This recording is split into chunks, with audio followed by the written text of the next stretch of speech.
of the worst natural disasters in our country's history is recovering from Katrina could take years. The Astrodome will soon be the new temporary home for thousands of evacuees.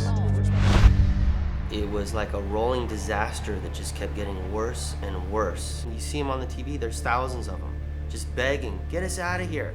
I was frustrated because day in and day out, I saw nothing happening. They just kept shooting these flashes of us on TV, and it's like, help hasn't arrived yet? You know, what is going on?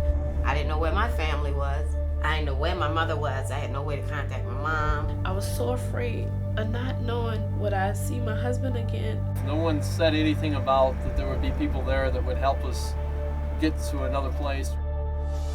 I was so frustrated, and I started thinking, why can't I do something? Why can't I just go there and help them? I just said, I'm gonna be there to greet them, and I'm gonna bring them back, and I'm gonna encourage everybody else I can to do the same. Anybody who had that idea, it was a good idea. To relieve the Astrodome, to take them out of there. People were saying, we're going home. I didn't think they knew the intensity of what their home was like. You're not going home anytime soon. Dan was recruiting people to go to Florida. That was the plan, to go to Florida and just go from there. I said, okay, put us on the list, we going. He said, are you really gonna come? I said, we're going. I said, babe, I don't trust this.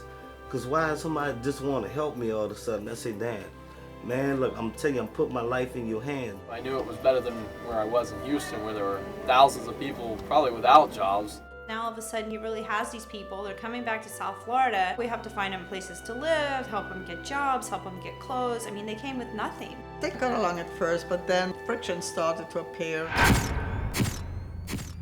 Everybody was uptight and there was a problem. He wasn't getting along with the group. He wasn't getting along with his roommates. I started to investigate this. We discovered eventually that he was never in New Orleans. He had actually been jailed when he was younger. I realized that you couldn't believe anything he said.